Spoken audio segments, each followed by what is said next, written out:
Hey, welcome to Parents Under Construction podcast. We're so glad you could join us.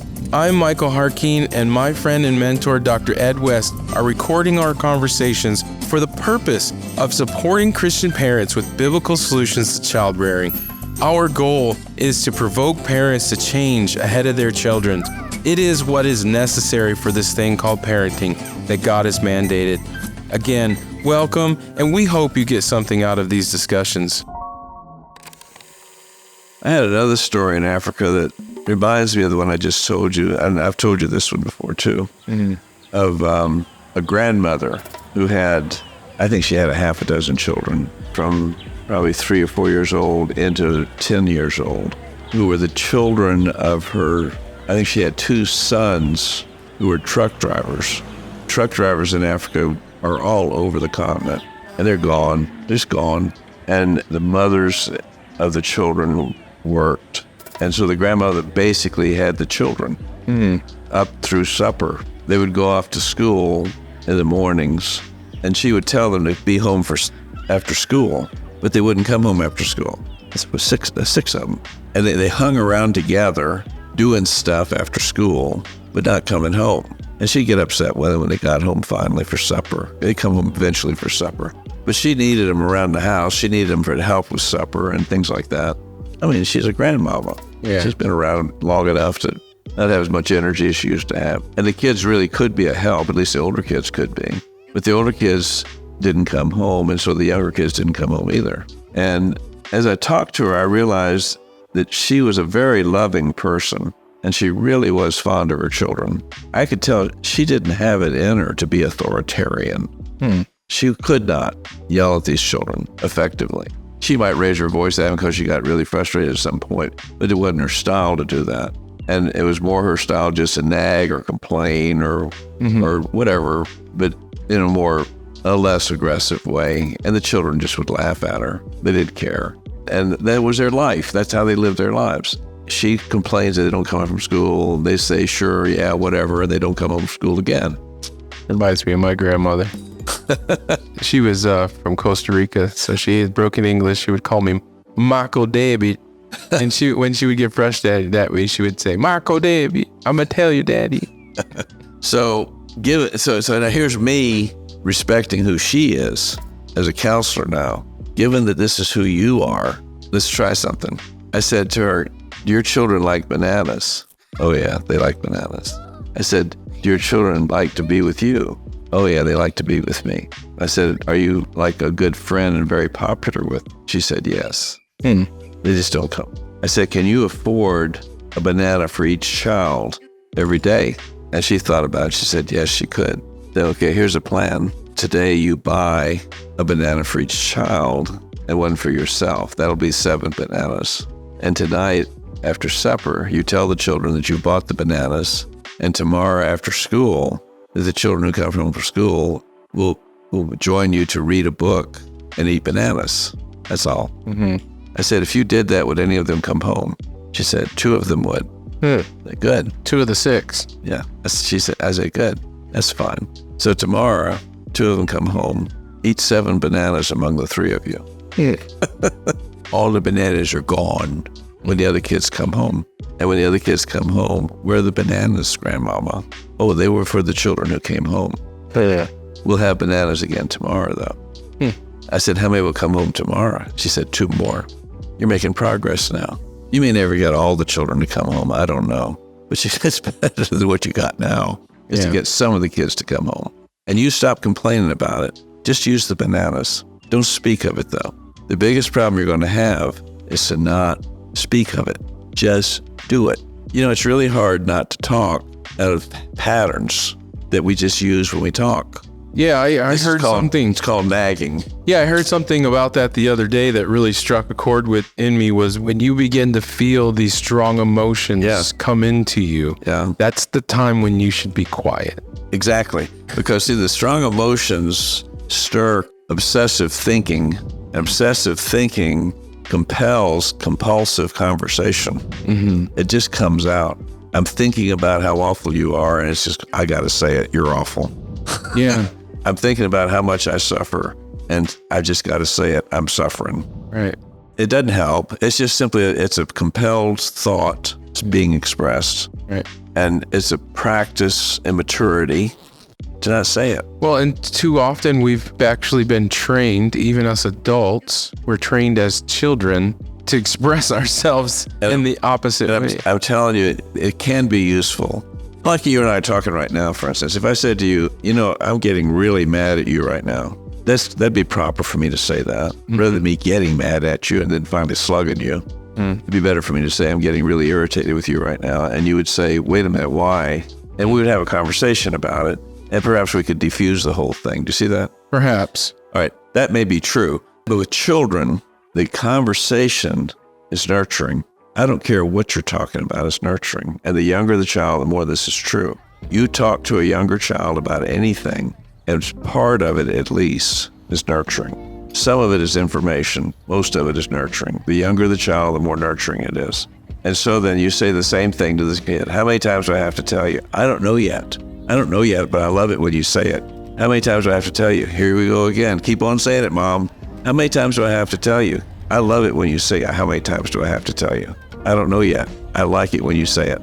That's what the kid says back to you. I'm not going to refer to a particular person, but there are older children who are perhaps not emotionally mature. So in other words, they may be 15 years old, but emotionally, they're much younger. Yeah. They're 7. So I'm just getting this idea of thinking that this is how I need to see this person. Yes. I need to see them as every time they speak to me and I speak to them, that they're getting nurturing others. Is that what you want to be doing? Do you want to nurture them with nagging? Right. The answer, I hope, is no. Yeah. I would be glad to nurture you, but I don't want it to be with nagging because it's just so dysfunctional. Yeah. It hurts. It hurts both parties. And so she has to learn to not speak to what's going on. Just have bananas and read a book. That's all. And stop telling the children to come home. Almost like training mice. I'm sorry. Well, that when you do things with, say, pets, you're not speaking to them, right? You're just doing. You can speak to if you want to. Well, you can. It's a little silly. You're not Dr. Doolittle. Yeah. But you're doing it because you're wanting to get them to behave. Behavior changing. You're not going to change it by speaking to them. They don't understand you. The trouble is that part of behavior modification for children includes conversation modifies behavior, not because the conversation is giving information to the children, but because it's giving reassurance of what you're doing right now makes me talk. Yeah. I like it when you talk. But talking in the right manner, right? Maybe. The point is, the kid says, I like it when you talk. How do I get you to talk? Here's an example. Don't go out the door. I said, don't go out the door. How many times do I have to tell you to go out the door? Why does he keep on going out the door? Because you keep telling him not to go out the door. That's why he's doing it. He likes it when you say that. That's why he goes out the door again. You stop telling him to go out the door? Oh, yeah. Just go close it and lock it. Oh. Stop saying it. Just lock the door. He can't get out of it. I get it. The speaking. If you don't want him out the door, do something else besides that, because that's not stopping him. Right. Maybe he's like trying to talk to a 1-year-old. Exactly. Can't reason with a 1-year-old. Exactly. The younger the child, the more this is true. Yeah. Huh. If you're enjoying the conversation, I think you'll get a lot out of Doc's book titled How You Feed a Cat. That is, How You Feed a Cat because I told you to feed the cat and you listened to me. This book is full of Doc's experiences as a pediatrician, father, and husband. It sheds light on the role of a parent in the child's life and how we as parents need to change ahead of our children. You can find the book on Barnes & Noble's website or in the app, and the link is in the description below. Yeah, too many times parents are telling little ones that don't understand language very well what to do. Why doesn't he listen to me? Well, if you find that you're saying, how many times do I have to tell you, that's what's going on. That should be an indication that they don't understand and they just want and they're doing to hear it for your voice. And, parents say he's only doing it for attention. I would say that's true, except only. It's not only for attention. It is for attention. Don't discount the reason. Don't discount the importance of it by saying only. Pay attention to what you're saying. If it's for attention, stop it. He's doing that to get attention. Don't give him attention. Not when he's doing what you don't want him to do. Right. Give him attention when he's doing what you do want him to do. So he stays in the room. Are you noticing it? No, that's when I'm doing the laundry. That's when I'm washing dishes. That's when I'm fixing suppers, when he stays in the room. How about when he goes out of the room? That's when I talk to him. Well, he doesn't know anything about fixing supper and doing the laundry. He knows whether you're talking to him or not. Interesting. And what I care about is you talk to me. How do I get you to talk to me? By leaving the room. Watch. Because especially mothers in the first year of the baby's life, talk to their babies? Oh, yeah. It's wonderful, by the way. Babies really love mothers' voices, and it's wonderful to see how attached they are to the mother's voices. It's just as frustrating because the mothers don't see that they're training their children to do the very thing they don't want them to do. So they're speaking to their babies, but they have to... Okay, I'm thinking about the nurturing voice that the mother has for the baby. It seems that it later turns into nagging. Oh, yeah. And teenagers hate it.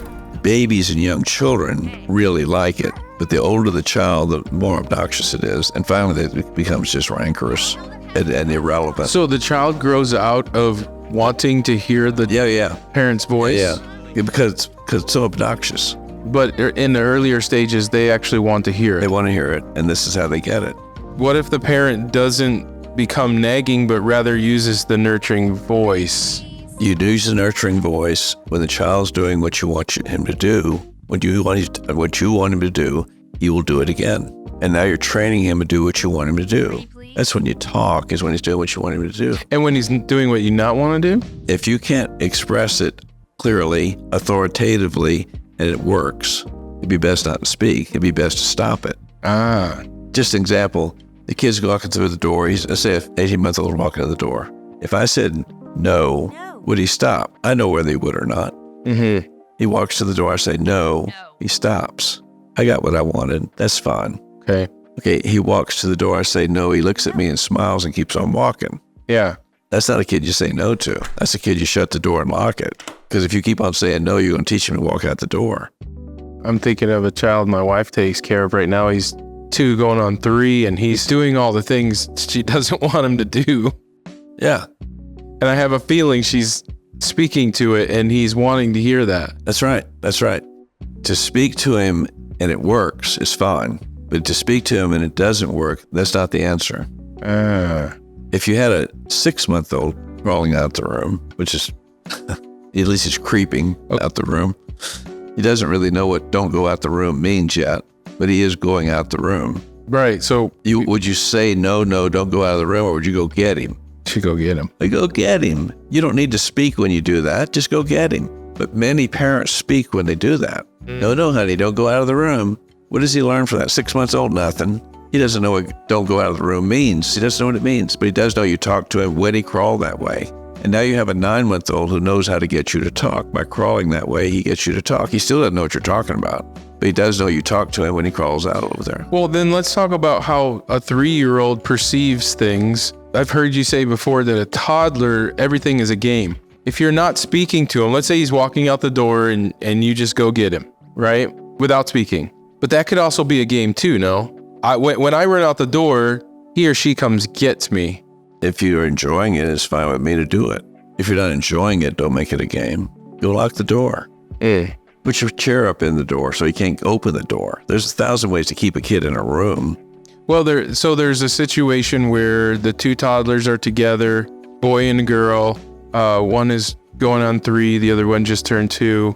And it seems really fun to the 3-year-old to push the 2-year-old off the sofa, or to push her down on the floor, or take her stuff, or pull her head at her. Okay, or that's just a 3-year-old with a 2-year-old. The 3-year-old's doing it to the 2-year-old. Yeah. Okay. Are you asking for advice? Well, yeah, I'm thinking this is a problem.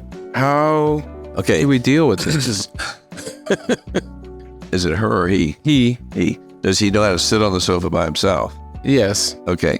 A 3-year-old, does he have normal communication for a 3-year-old? Yes, he's talking. He understands words? Yes. Okay.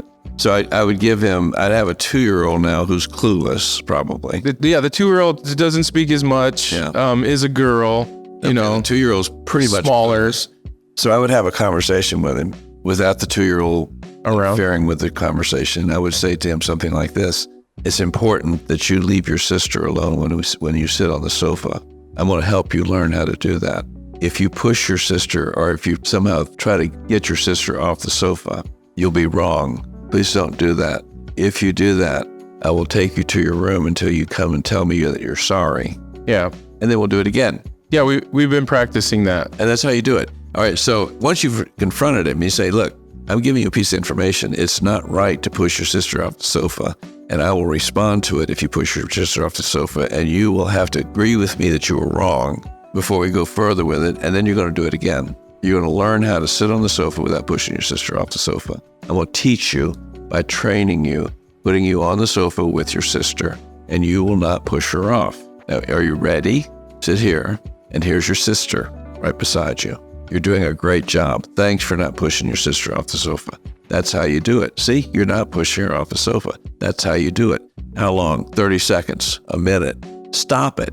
Stop it. Get the kid off the sofa. You did a great job. Let's go get some. Don't do it too long, in other words. Let's go do something, get something to drink. The attention span's and talk about it while you go in the kitchen. You did a great job not pushing your sister off. I like it when you don't push your sister off your sofa. Thank you for being so good about that. Now let's try it again. Here's your sister, and here's you on the sofa. Now, don't push her off. I'm watching you right now. I'm sitting right here beside you, looking at you. Don't push her off, kid. Great, you're doing a good job. Great, you're doing a good job. What do you mean I'm not doing anything? That's exactly what you're supposed to be doing, is nothing. Leave your sister alone. You're doing great. And now let's go get something to drink. And now let's do it again. And what I'm teaching you is how to sit on the sofa with your sister and not push her off. Yeah. No, so he gets to some point where we're past this impulsive, my sister's going to get canned if she's beside me. And now you say, I'm going to leave the room for a minute. It's a test. It's a test. Don't push your sister off. This is where the authoritative look says, don't make me come in here, kid. You're not going to like it if I come back. Yeah. And catch the look in his eye with your eye and say, I mean what I'm saying. I won't be far. Take a step out of the room and back in again. It wasn't long enough for anything to happen. And tell him you did a good job and go get a cookie. Oh, okay. And then do it again. And now I'll be leaving the room 5 minutes and coming back in. And the kid's still on the sofa with his sister. Yeah. It becomes normal for him to be on the sofa with his sister without pushing her off. So there has to be testing. Yeah. It reminds me of what the components of discipline Absolutely. talk about. Absolutely. This is testing. Right. Instruction, practice, correction. But you notice he does it right. You don't respond to him doing it wrong. You notice he does it right.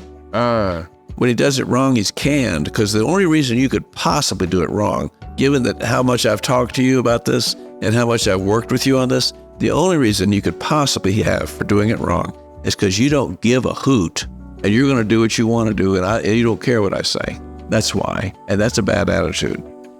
And the way I deal with your bad attitude is you owe me an apology, because you can't have that attitude toward me. I can't make you apologize, but I can wait for you to apologize. And you can wait in private. That's very good stuff.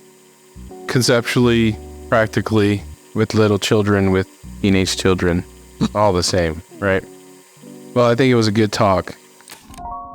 Thank you for tuning in to today's podcast. We hope that you've gotten something out of our discussion. If you've enjoyed listening, please support us by subscribing to our show and rating us.